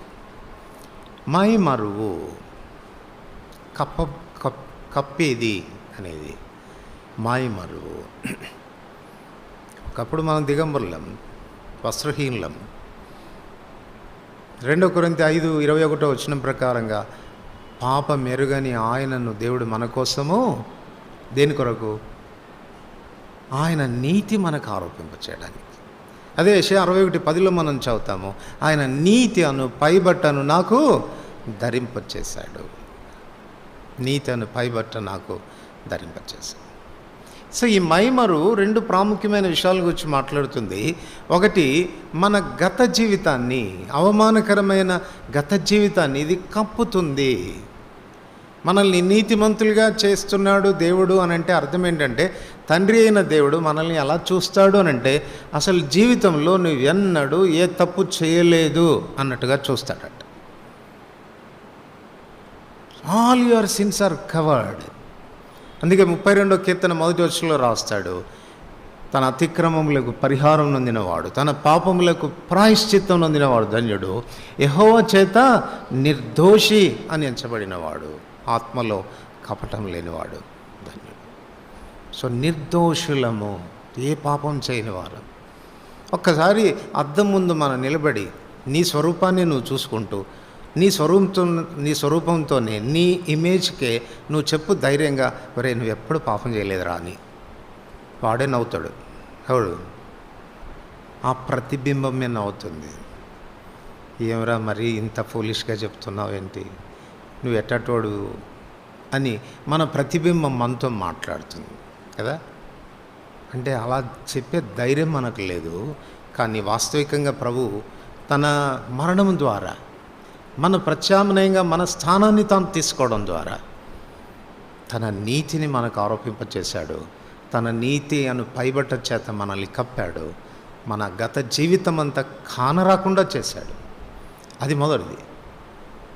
సో మనము విజయం సాధించడంలో ఉన్న మరొక రహస్యం ఏంటంటే, ఈ నీతి చేత నువ్వు కప్పబడాలి. ఈ నీతి చేత నువ్వు కప్పబడాలి. మళ్ళీ ఎక్కడైనా పాత జీవితము బయట కనపడిందా? కొన్నిసార్లు వస్త్రాలకి చిల్లులు పడతాయి కదా, అక్కడక్కడ రంధ్రాలు పడుతుంటాయి. మన వస్త్రాలకి ఒకవేళ రంధ్రం పడిందనంటే వేసుకొని వస్తావా మందిరానికి? ఎక్కడో పడిందిలేండి, ఇక్కడ ఎక్కడో పడింది, అంత పెద్ద దేహమేం కనపడటం లేదు. కానీ అట్లాంటి వస్త్రాలు ఎట్లా వేసుకుంటాం? పోయి మళ్ళీ కుట్టేసుకొని చక్కగా ఉంది అని అనుకుంటేనే వేసుకుంటాను. మనకేమో మన దిశమలు కనపడుతూనే ఉంటాయి, ఎక్కడెక్కడో జరిగిపోయి ఉంటుంది, అన్నీ కనపడుతూ ఉంటాయి. కానీ ఏమీ సిగ్గు అనిపించదు మనకు, ఏమి సిగ్గు అనిపించదు. అరే కవర్ చేసుకుందామే, కప్పుకుందామే, సరి చేసుకుందామే, కుట్టుకుందామే, జాగ్రత్త పడదామే. ఎవడన్నా నవ్వుతాడేమో నన్ను చూసి, నా దిశమల్ని చూసి ఎవడైనా నవ్వుతాడేమో. ప్రకటన గ్రంథం 15వ అధ్యాయంలో అదే కదా రాస్తాడు. ఇదిగో నేను త్వరగా వచ్చున్నాను, ఎవడైనాను తన దిశమలను చూస్తాడేమో అని తన వస్త్రాన్ని కాపాడుకునేటువంటి వాడు ధన్యుడు. ఆ భయం అనేది ఉండాలి. దేవుడు తన ప్రాణాన్నే మన కొరకు అర్పించి త్యాగం చేసి మన దిగంబరత్వాన్ని కప్పాడు. రెండవది, ఈ మైమరు ద్వారా మన ప్రభువును మనం బయలుపరుస్తాం. చూడండి, ఎఫెసీయులకు రాసిన పత్రిక 4వ అధ్యాయం. ఎఫెసీయులకు రాసిన పత్రిక 4వ అధ్యాయం 22 నుంచి 24 వచనాలు కలిసి చదువుదాం. కావున మునుపటి ప్రవర్తన విషయంలోనైతే మోసకరమైన దురాశల వలన చెడిపోవు మీ ప్రాచీన స్వభావమును వదులుకొని మీ చిత్తవృత్తి యందు నూతనపరచబడిన వారై నీతియు యథార్థమైన భక్తియు గల వారై దేవుని పోలికగా సృష్టింపబడిన నవీన స్వభావమును ధరించుకుందాము. ధరించుకోవాలంట ఏ స్వభావం? న్యూనెస్ ఆఫ్ లైఫ్, నూతన జీవం, నూతన జీవితం, నూతన ప్రవర్తన. ఒకప్పుడు ప్రాచీన స్వభావం, చెడిపోయినటువంటి స్వభావం, ఇప్పుడు దేవుడు తన నీతి చేత కప్పాడు. దిగంబరత్వం కప్పబడ్డ మాత్రమే కాకుండా ఆయనను మనం ఎగ్జిబిట్ చేయాలి. ఆయనను ఎగ్జిబిట్ చేయాలి. నేను చాలాసార్లు చెప్తుంటాను, ధరించిన తర్వాత ఈ వస్త్రం అనేది మనల్ని కప్పడం మాత్రమే కాకుండా వస్త్రము తను తాను చూపించుకుంటుంది. అందుకే కదా ఆదివారం మీటింగ్కి వచ్చిన తర్వాత కూడా మన కళ్ళు అప్పుడప్పుడు అటు ఇటు పోతుంటాయి. ఈ అక్క బలచీర కట్టుకొచ్చిందే, ఎక్కడి నుంచి తెచ్చిందో ఏమో, మీటింగ్ అయిపోయిన తర్వాత అడగాలి నేను అని. ఇక కచ్చుకొని ఉంటారు, అక్క ఎక్కడ కొన్నావు ఇది, నీ కళ్ళు దాని మీదకి ఎందుకు పోయినాయి అంటే ఏం చేస్తాము, దాంతో కప్పబడింది కాబట్టి. యాదృచ్ఛికంగా పోతుంది దృష్టి దాని మీదకి. ఇది మనలో దేవుణ్ణి యాదృచ్ఛికంగానైనా చూడగలుగుతున్నారా? Are you exhibiting? ప్రదర్శించగలుగుతున్నావా?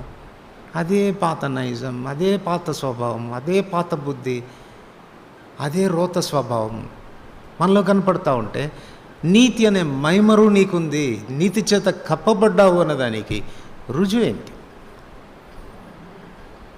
ఓడిపోవడానికి కారణం నీతి లేకపోవడమే, మనం కప్పబడకపోవడమే. శత్రువు బాణాలు వేస్తుంటే ఎక్కడ పడితే అక్కడ తగులుతున్నాయి. కారణం ఏంటంటే యు ఆర్ నాట్ కవర్డ్, కప్పబడలేదు. మూడవదిగా మనం గమనిస్తే 15వ వచనంలో, ఎఫెసీ 6వ అధ్యాయం 15వ వచనంలో, సమాధాన సువార్త వలనైనా సిద్ధ మనసును జోడు.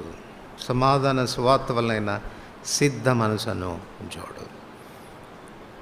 ఈ జోడు మనం కలిగి ఉండాల్సిన సమాధానాన్ని గురించి మాట్లాడుతుంది.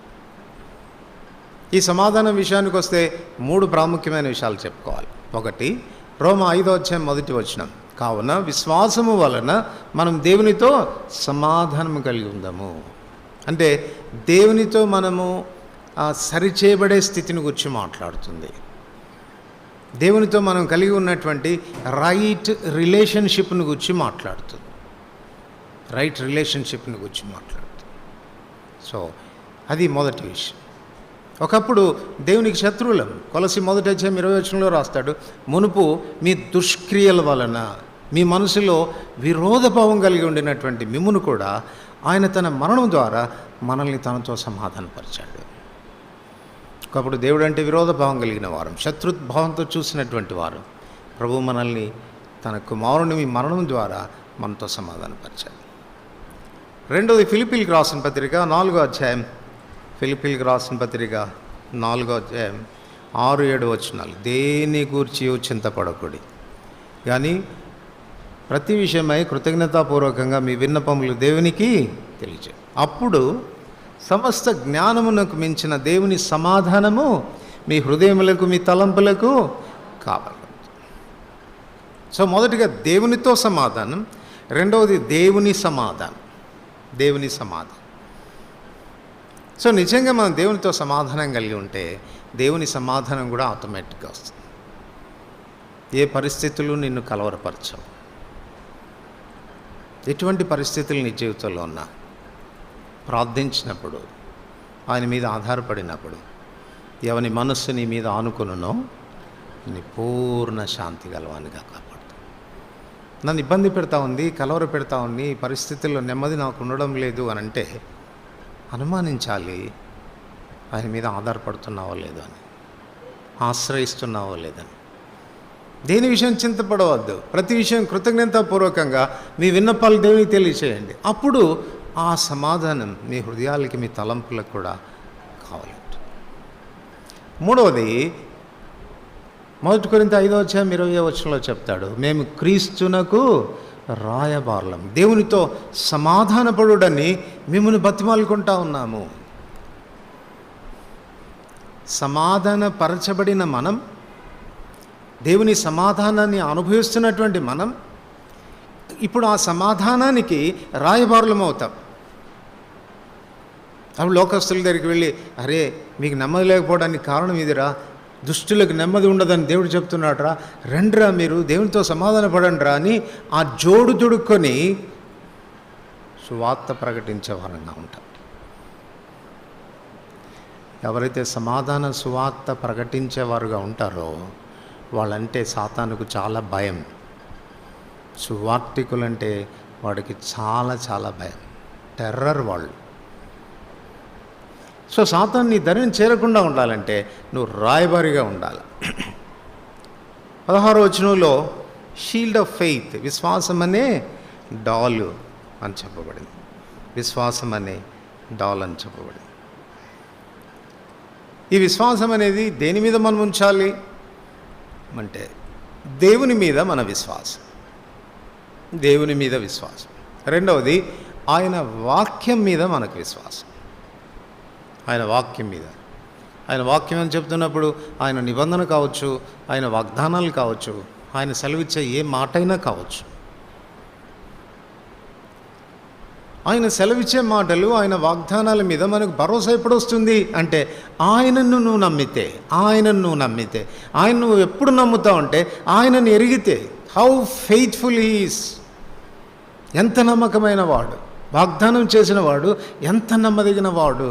తన్ను కూర్చున్న జ్ఞానం ప్రభు మీద నువ్వు ఆధారపడడానికి, ఆయన వాగ్దానాల మీద నువ్వు ఆధారపడడానికి దోహదపడుతుంది. అదే నీకు డాలు లాంటిది, విశ్వాసం లాంటిది.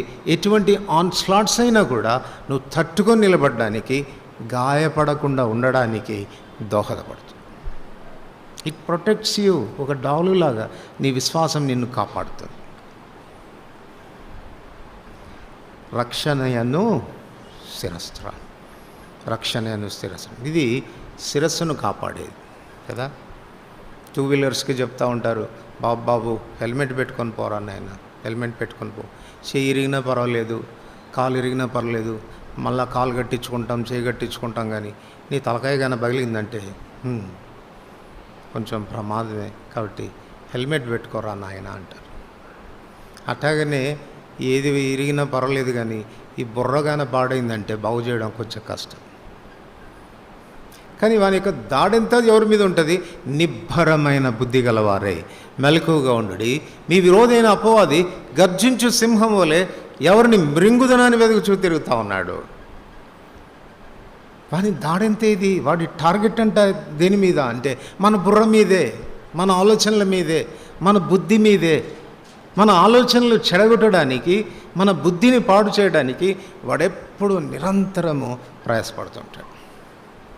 అందుకే నిబ్బరమైన బుద్ధికి మరొక మాట వాడాడు, ఆరోగ్యకరమైన బుద్ధి. అంటే బుద్ధికి ఆరోగ్యం ఉందంటే అనారోగ్యం కూడా వస్తుంది అన్నది. ఏం రోగం రా నీకు అంటారు కదా, మన బుద్ధికి అప్పుడప్పుడు రోగం వచ్చే ఆస్కారం. ఇక రోగం వచ్చిందంటే ఇక మనం అట్లాంటి వాళ్ళని కంట్రోల్ చేయడం కష్టం. మెంటల్ వాళ్ళని చూడండి, వానికి ఎన్ని నీతులు చెప్పు, కూర్చోబెట్టి బుద్ధి, నాయన అది కాదురా పద్ధతి, అట్లా ప్రవర్తించకూడదురా, అట్లా స్పందించకూడదురా. నువ్వు ఒకవేళ గంట సేపు 2 గంటలకు వానికి ఉపదేశం చెయ్యి, ఆయన వదిలిపెట్టేస్తే మళ్ళీ అట్టనే ప్రవర్తిస్తాడు. ఎందుకంటే వాడు మెంటల్లోడు. వాడు సరైన బుద్ధి కలిగినోడికైతే నువ్వు 4 మాటలు చెప్తే వాడు రెక్టిఫై అవుతాడు, సరి చేసుకుంటాడు. మెంటలోడు ఏం బాగుపడతాడు? నువ్వు ఎంత చెప్పినా కూర్చొని నవ్వుతూ ఉంటాడు, సరే నవ్వుతూ ఉంటాడు, లేచిపోయి మళ్ళీ రాయి తీసుకొని ఎవడో కొట్టొస్తాడు. మెంటలోడు వాడు. యూ కాంట్ హెల్ప్ హిమ్ అని బాగు చేయలేవు. Preserve your mind first. నీ మనసును కాపాడుకో, అపవాది చొరపడకుండా చూడు, నీ ఆలోచనలోనికి వాడు ప్రవేశించకుండా చూడు. చాలా పర్యాలు వాడికి చోటిస్తాం మన ఆలోచనలో. మనం ఎవరిదైనా విరోధంగా మాట్లాడాల్సి వచ్చినప్పుడు మరి మీరు చెప్పండి, మనకు కుతూహలం కలుగుతుందా? నేనెందుకు మాట్లాడాలనిపిస్తుందా? వేరే వాళ్ళ గురించి అని అంటే చెవులు కొరుక్కుంటూ ఉంటాను. చెప్పు ఇంకేమైంది? ఎంత కుతూహలమో, ఎంత ఆశనో. ఏదో ఏ ఇన్వెస్టిగేషను వాళ్ళని వేస్తుంటారు కదండి, ఏ ఇన్వెస్టిగేషన్, సిబిఐ ఇన్వెస్టిగేషన్లో చీఫ్ నువ్వే అన్నట్టు మొత్తం సమాచారం నీకు తెలియాలా. ఏమైనా మిస్ అయిపోతానేమో, ఒక్క పాయింట్ మిస్ అయిపోతానేమో. ఎంత కీన్గా వింటుంటామో అట్లాంటి మాటలంటే. మందిరానికి వచ్చే వాక్యం వినరా అంటే తోలుతూ ఉంటాను. ఎప్పుడు వచ్చేస్తుందో నిద్ర తెలియదు. ఎందుకంటే ఈ చెప్పే బోధకుడు పెద్ద గట్టిగా అరవాడు, బాగా నెమ్మదిగా చెప్తాడు, కూల్గా చెప్తాడు. పైన ఫ్యాన్లు చక్కగా తిరుగుతూ ఉంటాయి, చల్ల గాలి తగులుతూ ఉంటుంది. ఎప్పుడు వస్తుందో నిద్ర తెలియదు. పనికి మాలిన మాటల దగ్గరకు వచ్చేసరికి, వాళ్ళని గురించి వీళ్ళని గురించి మాట్లాడుకోవాల్సి వచ్చేసరికి ఎంత కీన్గా వింటావో. పాయింట్ టు పాయింట్ మళ్ళీ చెప్పమంటే పరీక్షల్లో 100కు 100 వస్తాయి మనకు. ఫలానా అక్కని గురించి నువ్వేమి వింటివో ఒక 5 మాటల్లో రాయమని ఒక ప్రశ్న వచ్చిందనుకో, 5 మాటలు ఏంటండి? ఏ షీటు కూడా కావాలా? అడిషనల్ షీట్ కూడా కావాలి. పాడు చేసుకోవద్దు మనసుని. పొరపాటున ఏదైనా వారిని గురించి దురాలోచన నీ లోపలికి వస్తుంది అని అనగానే నువ్వు రావటానికి వెళ్ళేది. Arrest it. ఎందుకు లోపలికి వస్తుంది అంటే హెల్మెట్ లేదు కాబట్టి వచ్చేసింది లోపలికి. భద్రత లేదు నీ మనసుకు, నీ ఆలోచనకు భద్రత లేదు, లోపలికి ప్రవేశిస్తూ ఉంది. దేవుడు చూసుకుంటాడులే, దేవుడు తీర్పు తీరుస్తాడులే. ఒకవేళ అనిపిస్తే దేవుని ప్రేమతో పర్సనల్గా ఆ వ్యక్తిని కలిసి, అన్న నీ క్షేమం కొరకు చెప్తున్నాను, అక్క నీ క్షేమం కొరకు చెప్తున్నాను, ఎందుకో నాకు ఇట్లా వినపడింది, అది ఎంతవరకు వాస్తవమో తెలియదు. ఒకవేళ అది సరైనదైతే సరి చేసుకుంటే మంచిది. ప్రేమతో చెప్పు, కలిసి మాట్లాడు, వ్యక్తిని సమకూర్చుకొని దానికి ప్రయత్నం చేయి. వెనుక చాటును ఎందుకు మాట్లాడతావు? కుట్ర ఎందుకు చేస్తావు? దాని కొరకు మనుషులు ఎందుకు సమకూర్చుకుంటావు? చెప్పు. పాడు చేసుకుంటున్నావు నీ మనసును. విజయం ఎట్లా వస్తుంది నీకు? ఆ శిరస్నానమే లేకపోతే అపవాదికి నువ్వు ఎంత చోటిచ్చినట్లు. నిబ్బరమైన బుద్ధి కలిగి ఉండు, నిబ్బరమైన బుద్ధి కలిగి ఉండు. గర్జించు సింహంలాగా వాడు వెతుకుతా ఉన్నాడు. ఇట్లాంటి శిరస్త్రాణం లేనోళ్ళు ఒక్కడు కనపడతాడా, మింగేద్దాం వాడిని అన్నటువంటి దృక్పథంతో తిరుగుతా ఉన్నాడు. Be careful. సో ఇక్కడ నెహెమ్యా ఈ ప్రజలను తాను నిలబెడుతూ వచ్చినప్పుడు ఊరికే మీరు నిలబడడం కాదు, మీ కత్తులు తీసుకురండి, మీ ఈటలు తీసుకొని రండి, మీకున్న బల్లాలు తీసుకురండి, మీ విండ్లను పట్టుకొని రండి, కమాన్ యు స్టాండ్, నిలబడండి. మీరు మీ కుటుంబాలు మీ పిల్లలతో కూడా నిలబడండి. యుద్ధ సన్నద్ధులుగా చేశారు. సో వారు మరలా గోడ కట్టడానికి నెహెమ్యా చేసిన రెండవ పని, మొదటిది దేవునికి ప్రార్థన చేశాడు, రెండవది వారిని యుద్ధ సన్నద్ధులుగా చేసి నిలబెట్టాడు. మూడవది నెహెమ్యా గ్రంథం 4వ అధ్యాయం 14వ వచనం. నెహెమ్యా గ్రంథం 4వ అధ్యాయం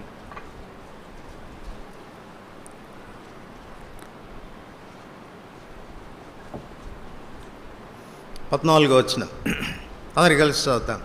అంతటా నేను లేచి చూచి ప్రధానులతోనూ అధికారులతోనూ జనులతోనూ, వారికి మీరు భయపడకుడి, మహాగణుడును భయంకరుడునగు యెహోవాను జ్ఞాపకం చేసుకొని మీ సహోదరుల పక్షంగాను, మీ కుమారుల పక్షంగాను, మీ కుమార్తెల పక్షంగాను, మీ భార్యల పక్షంగాను, మీ నివాసము మీకుండునట్లుగా యుద్ధం చేయుడి అంటే మీరు యుద్ధం చేయాలి. మీరు ఇప్పుడు యుద్ధ సన్నద్ధులయ్యారు, మీరు యుద్ధం చేయాలి.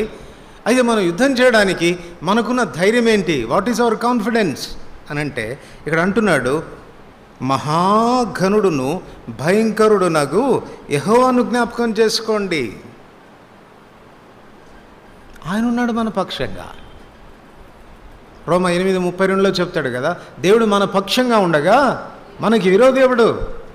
మరి మన దేవుడు ఎవరు అని అంటే మహాఘనుడు. ఆయన మహాఘనుడు. He is great. 147వ కీర్తన 5వ వచనం చూడకుండా చెప్తాడా? 147. యెహోవా గొప్పవాడును, ఆయన అధిక శక్తి సంపన్నుడు. ఏ విషయంలో గొప్పవాడంట?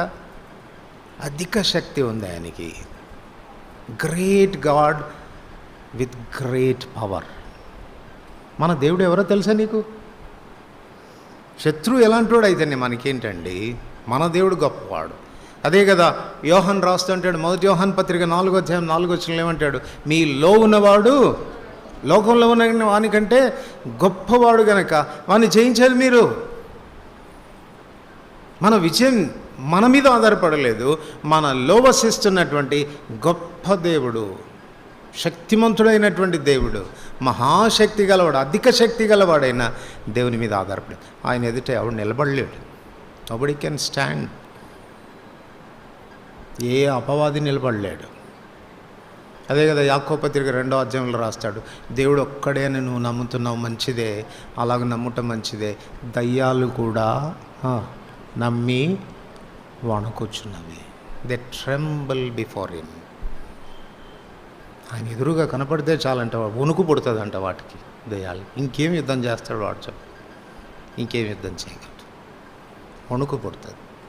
మార్కు సువార్త 5వ అధ్యాయంలో మనం చదువుతాం, గెరాసీనుల దేశంలో దయ్యములు పట్టినవాడు ఒక దయ్యం కాదు, 2000 పందులు ప్రపాతంగా పోయి ఆ సముద్రంలో పడి చచ్చినాయి. 2000 పందులు ఒకసారి భయపడ్డాయంటే ఒక్కొక్క పందులో ఒక దయ్యం అంటే 2000 దయ్యాలు పట్టినవాడు. 2000 దయ్యాలు పట్టినవాడు కూడా సర్వోన్నతుడైన దేవుని కుమారుడా, మాతో నీకేం పనండి, మమ్మల్ని ఇట్లా వదిలిపెట్టరాదా, చివరికి ఎట్లాగా నరకంలో వేస్తావుగా, అప్పుడు పోతాంలే, ముందే వచ్చేందుకు ఇబ్బంది పెడతావు మమ్మల్ని బతుములు ఆడుకున్నాయి. ఎవరు నిలవగలరు ఆయన ఎదుట? దయ్యాలకు అర్థమవుతుంది ఆయన గొప్పతనం, దయ్యాలకు అర్థమవుతుంది ఆయన ఎంత శక్తివంతుడో అని. నీకు అర్థమవుతుందా? నాకు అర్థమవుతుందా? ఆయన పిల్లలంగా మన తండ్రి, మన దేవుడు ఎంత ప్రభావం గలవాడో, ఎంత శక్తివంతుడో, ఎంత గొప్పవాడన్న సంగతి మనకు అర్థమవుతుందా? అర్థమైతే నీకెందుకు భయం రావాలా? నెహెమ్యా ఒక్కడు ప్రోత్సహిస్తున్నాడు వాళ్ళని. భయపడవద్దు మీరు.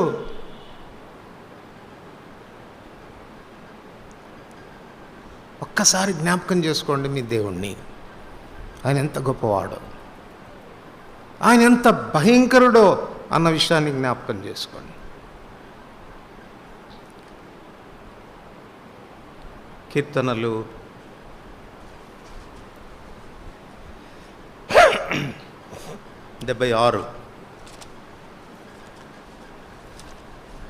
76 కీర్తన 6వ వచనం నుంచి, యాకోబు దేవా, నీ గద్దింపునకు రథసారథులకు గుర్రములకు గాఢ నిద్ర కలిగింది. నీవే భయంకరుడవు. నీవు కోపపడు వేళ నీ సన్నిధిని నిలవదగిన వాడేవాడు. నీవు తీర్చిన తీర్పు ఆకాశం నుండి వినపడచేస్తేవి. దేశంలో శ్రమనొందిన వారిని రక్షించుటకై న్యాయపు తీర్పునకు దేవుడు లేచినప్పుడు భూమి భయపడి ఊరకుండెను. నరుల ఆగ్రహం నిన్ను స్తుతించును, ఆగ్రహ శేషమును నీవు ధరించుకును. నరుల ఆగ్రహం నిన్ను స్తుతించును. నరుల ఆగ్రహం స్తుతించడం అంటే ఏంటి? నాకేం అర్థమైందంటే, మరి తప్పో ఒప్పో తెలియదు కానీ నాకేం అర్థమైందంటే, ఇప్పుడు చూడండి, నా శత్రువు చాలా బలిష్ఠుడు అన్న సంగతి నాకు తెలియకుండా పిలుచుకోరారా, నీకు దిక్కున్నోడు చెప్పుకో అని అన్నప్పుడు, ఒకవేళ వాడు ఎవడన్నా ఒక పైల్మాన్ని పట్టుకొచ్చాడు అనుకో, అప్పుడు దాకున్న కాన్ఫిడెన్స్ అంతా పోతుంది మనకు. వాడిని చూడగానే, అన్నా నువ్వు చాలా గొప్పడు అన్నా అంటే ఏం చేస్తున్నాడు వీడు? ఆగ్రహం అంతా పోయి ఏమవుతుంది? ఇప్పుడు ఏమవుతుంది? అని ప్రైజ్ చేయడం ప్రారంభిస్తాడు. నరుల ఆగ్రహము నిన్ను స్తుతించడం. అప్పుడు దాకా మనల్ని బెదిరించినటువంటి ఆ నరుడు ఆయన కనబడగానే, నమస్తే అన్నా, నువ్వు అనుకోలేదన్నా, నీ బిడ్డ అనుకోలేదన్నా, పొరపాటు అయిపోయిందన్నా, నువ్వు చాలా గొప్పడు అన్నా, నీతో ఎవరన్నా పోట్లాడతారు చెప్పండి అన్నా అనాల్సిందే. అంత భీకరమైన వాడు మన దేవుడు. జ్ఞాపకం తెచ్చుకో. శత్రువు నీ మీదకి దాడికి వస్తున్నప్పుడల్లా కూడా, వాడు ఎన్ని దిక్కుల నుంచి వస్తే ఏంటి, 4 దిక్కుల నుంచి నీ మీద పడినా కూడా డోంట్ వరీ, మన పక్షంగా ఉన్నవాడు గొప్పవాడు. ఆయనను జ్ఞాపకం చేసుకో. ఆయన శక్తిని వెరిగితే, ఆయన ప్రభావం నువ్వు వెరిగితే, ఆయన ఎంత గొప్పవాడో నువ్వు వెరిగితే నీకు కాన్ఫిడెన్స్ వస్తుంది, ధైర్యం వస్తుంది. నేను చెప్పాను కదా, ఒకసారి నా జీవితంలో జరిగిన ఉదాంతం. చిన్నతనంలో తుంటరేవాడిని నేను. వారానికి ఒకసారి ఒకరిని కొట్టి రావాల్సిందే. స్కూల్లో ఫైటింగ్స్ జరిగి చొక్కాలు తినిపోవాలం, మామూలుగా కాదు, అట్లా ఉండేది. మా అమ్మేమో ఇస్త్రీ వాడికి సాకులోడికి బట్టలు వేసేటప్పుడు అన్నీ చక్కగా కౌంట్ చేసి రాసుకునేది నోట్బుక్లో. అవి కౌంట్ చేసేటప్పుడు వాడు చూపిస్తాడు, వాడు మేడం ఇది జరిగిపోయింది మళ్ళీ నేను చెప్పాను అన్నాడు. అప్పుడు తెలుస్తుంది మా అమ్మకు, అప్పుడు పిలుస్తుంది, ఎవరా ఎట్ట చినిగింది. అప్పుడు ఒక కోటింగ్ పడుతుంటుంది. ఎన్ని కోటింగ్లు పడినా అది పోయేది కాదు. ఒకసారి ఒక పిల్లోని కొట్టాను బాగా, ఏదో ఆటలో వాడు తొండి చేశాడు, ఏదో మొత్తాన్ని కొట్టాను. వారం రోజుల తర్వాత నాకు అటు అల్లరే చదువే, బుక్స్ కూడా చాలా నీట్గా పెట్టుకునేవాడిని. మీకంటే ఇప్పుడు మంచి మంచి బ్యాగులు, ఇట్ట వేసుకునే బ్యాగులు, అట్ట వేసుకునే బ్యాగులు ఉన్నాయి. మాకు అప్పుడు ఏమీ లేవు. అప్పుడు కొత్తగా డబ్బాలు వచ్చినాయి, డబ్బాలు. ఆ డబ్బా ఉంటే పెద్ద గ్రేట్ అనమాట, గొప్పడు. ఆ డబ్బాలు కూడా లేదు మాకు. సో చేతిలో పుస్తకాలు పట్టుకొని పోతా ఉన్నాను. దారిలో ఒకడు పిల్లవాడు వచ్చి వెనకల నుంచి ఒక గుద్దాడు నన్ను. గుద్దేసరికి దెబ్బ తగలడం మాత్రమే కాకుండా నా చేతిలో ఉన్న పుస్తకాలన్నీ కూడా రోడ్డు మీద పడిపోయింది. నాకు ఎంత కోపం వచ్చిందంటే వాడి మీద, ఎవడరా వీడు అని చూస్తే వారం క్రితం నా దగ్గర దెబ్బలు తిన్నోడే. అమ్మ వీడికి ఇంత ధైర్యం వచ్చిందని వాడిని చేస్తా ఉన్నాను, పట్టుకుందాము, వాడి సంగతి చూడాలని పరిగెడతా ఉంటే వాడు కొద్ది దూరం పరిగెట్టిన తర్వాత వాళ్ళ నాన్న పక్కన పోయి నిలబడి నవ్వుతున్నాడు.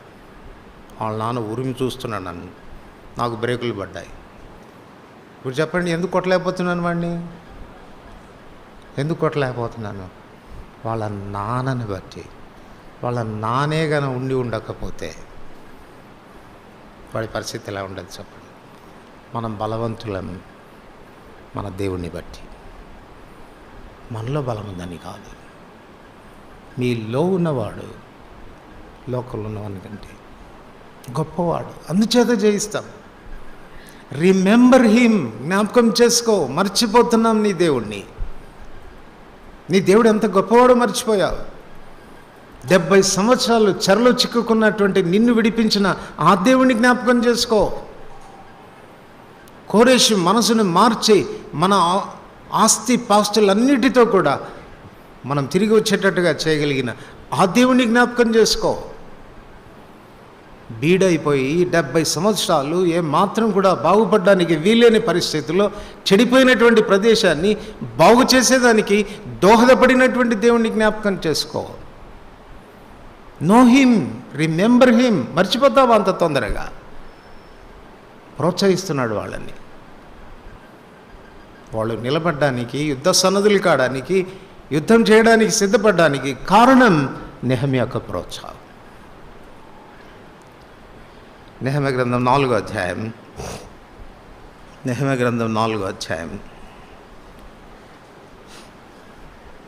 ఎప్పుడైతే ఈ రీతిగా నెహెమ్యా ప్రార్థించాడో, వారిని సర్వాంగ కవచం ధరింపచేశాడో, ప్రభు వారితో యుద్ధం చేయడానికి వారిని ఎప్పుడైతే పురికొల్పాడో, జరిగిన విషయం ఏంటో చూడండి. 15వ వచనము. వారి యోచన మాకు తెలియబడినని, వారి యోచన మాకు తెలియబడినని. అసలు వాళ్ళు ఎలా రావాలనుకున్నారు చూడండి. వాళ్ళు ఎలా రావాలనుకున్నారు?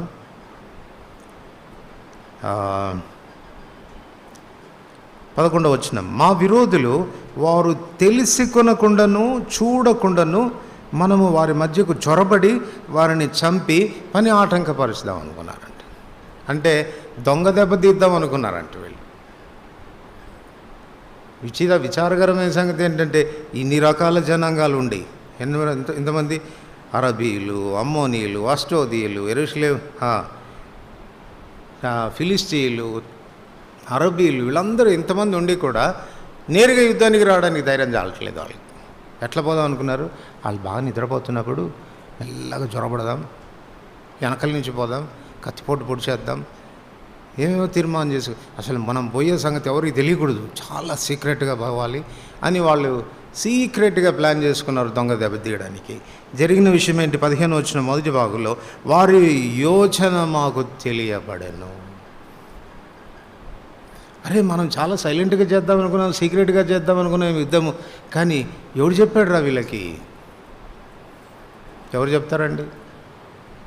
2 రోజుల 6వ అధ్యాయంలో కూడా మనం అదే చదువుతాం కదా. సిరియా రాజు ఇశ్రాయేల్ మీదకి యుద్ధానికి వస్తూ ఉంటే ప్రతిసారి తెలిసిపోతూ ఉందంట. అక్కడ ఒక మాట రాయబడింది, సిరియా రాజు బహు కలతపడి, హీ వాజ్ ఫ్రస్ట్రేటెడ్. ఏందిరా మనం ఎంత సైలెంట్గా ఇంత పక్కడబందిగా ప్లాన్ చేసి ఇటు పోదాం అటు పోదామని పోతే కూడా ఆ రాజుకు తెలిసిపోతుంది. అప్పుడే అక్కడ సైన్యాన్ని పెట్టేస్తున్నాడు, సిద్ధపడిపోతున్నాడు. ఎట్టా వీళ్ళ మీదకి యుద్ధాన్ని? లేదురా, మనలో ఎవడో ఒకడు ద్రోహి ఉన్నాడు రా, మనం ఇక్కడ ఆలోచనలు చేసేవన్నీ వాడు పోయి సమాచారం చెప్తున్నట్టున్నాడు, ముందు ఎవడో వాడిని పట్టుకోవాలి, వాడిది అంతేగాని మనకు విజయం రాదు అని ఆలోచన. సార్ అదంతా ఏం లేదు సార్, మన దగ్గర ఎవడు ద్రోహి లేడు సార్, కానీ ఇశ్రాయేల్ రాజ్యంలో ఒక ప్రవక్త ఉన్నాడు సార్, మనం ఇక్కడ ఏమేమి మాట్లాడుకుంటామో అక్కడ అన్నీ చెప్పేస్తాడు సార్, అయితే ఆయనే పట్టుకొద్దాం బాధని బయలుదేరాడు. తెలివి తక్కువడు. ఆలోచించాలి కదా, అంత శక్తిమంతుడు అంటే ఏదో ఉంటుంది, మహిమ ఉంటుంది, అట్లాంటి నేను పట్టుకోగలనా లేదని బయలుదేరి వచ్చాను. ఇక్కడ విషయం ఏంటంటే వాళ్ళు చేసే ఆలోచనలన్నీ కూడా ఇక్కడ తెలిసిపోతూ ఉన్నాయి. చెప్పేవాడు ఒకడు ఉన్నాడు. ఒకవేళ నిజంగా నీ దేవుణ్ణి నువ్వు ఎరిగితే, ఆ దేవుని మీద నీకు భరోసా ఉంటే, జరిగేటువంటి విషయం ఏంటంటే బిఫోర్ హ్యాండ్ జరగబోతున్న సంగతులను గురించినటువంటి సమాచారము ఆ దేవుడు నీకు చెప్పేస్తాడు. ఇలా జరగబోతుంది తెలుసుకో, ఇలా జరగబోతుంది గుర్తించు, ఇలా జరగబోతుంది జాగ్రత్త పడు అని బిఫోర్ హ్యాండ్ మనకి ఇన్ఫర్మేషన్ వచ్చేటట్టుగా చేస్తాడు మన దేవుడు. అందుకు మనకు విజయం వస్తుంది. శత్రువు దొంగ దెబ్బ తీలేడు మనల్ని. రహస్యంగా వాడు మనకి ఏ హాని చేయలేడు. వాడు ఏం చేయబోతున్నాడు అన్న సంగతులు చెప్పే దేవుడొకడు ఈ దేశంలో ఉన్నాడు, ఈ హృదయంలో ఉన్నాడు. అందువల్ల అర్థమైపోతుంది. కాబట్టి సాతానుకు ఫ్రస్ట్రేషన్ రావాల మన విషయంలో. ఏరా బాబు, నేను ఏం ఆలోచన చేసినా వీడికి తెలిసిపోతుంది, ఎటువైపు నుంచి రావాలనుకున్నా తెలుసుకుంటున్నాడు, ఎట్టబ్బా వీడిని జయించేది అన్న ఫ్రస్ట్రేషన్ రావాలి. అది ఎప్పుడు వస్తుంది అంటే నీ దేవుని కూర్చున్న ఎరుక నీకుంటే. అదే వచనం మళ్ళొకసారి చదువుదాం. వారి యోచన మాకు తెలియబడిననియు, దేవుడు దానిని వ్యర్థం చేసిననియు మా శత్రువులు సమాచారము వినగా. శత్రువులకి ఏం సమాచారం పోయిందంట? మనం చేసిన ప్లాన్ అంతా వాళ్ళ దేవుడు వ్యర్థం చేసేసాడు రా అన్న సంగతి. అంటే ఇప్పుడు వ్యర్థం చేశాడంటే యుద్ధం చేసింది ఎవరు? గుర్తుపెట్టుకోండి, మనం ఉట్టిగానే డ్రెస్సులు వేసుకోవాలా, బలం పట్టుకోవాలా, కత్తి పట్టుకోవాలా, తుపాకీ పట్టుకోవాలా, విల్లు పట్టుకోవాలా, నిలబడాలంతే. ఒక్క బాణమైనా ప్రయోగించాల్సిన అవసరం లేదు. చేసేదంతా ఎవరు? యుద్ధము మీరు కాదు, దేవుడే జరిగిస్తాడు, ఆయనే చేస్తాడు. ఊరికే యుద్ధ సన్నద్ధులై నిలబడితే చాలు. అదే యాకోబు రాస్తూ అంటాడు, అపవాదిని దేవునికి లోబడి ఉండుడి, అపవాదిని ఎదిరించుడి, అప్పుడు వాడు మీ ఎదురు నుండి పారిపోతాడు. పారిపోయేటువంటి శత్రువుకు ఎందుకు భయపడతావు చెప్పు? ఓడిపోయిన శత్రువు వాడు. పుట్టిగా నిన్ను భయపెట్టడానికి ప్రయత్నం చేస్తాడు, గర్జిస్తాడు అంతే. నిన్ను కొరకలేడు, పంజా కూడా విసరలేడు, ఊరికే గర్జిస్తాడు. భయపడవద్దు. పరిస్థితులు ఎట్లా ఉన్నా, నలు దిశల నుంచి నీకు శ్రమలు విస్తరిస్తూ ఉన్నా, నిన్ను భయపెట్టడానికి ప్రయత్నిస్తున్నా, దేవుని నివాస స్థలానికి నిన్ను దూరం చేయాలని, ప్రభు సన్నిధికి నిన్ను దూరం చేయాలని వాడు కంకణం కట్టుకొని నీ మీద యుద్ధం చేస్తున్నప్పుడు గుర్తించు, నిన్ను బలపరిచే దేవుడు ఒకడున్నాడు. భయంకరుడైన దేవుడు, శక్తివంతమైన దేవుడు, బలమైన దేవుడు ఉన్నాడు. నిన్ను బలపరిచి నీకు విజయాన్ని ప్రసాదించే దేవుడు ఉన్నాడని ఆశ్రయించు, ఆధారపడు, నిలబడు, విజయం సాధించు. ప్రార్థన చేసుకో.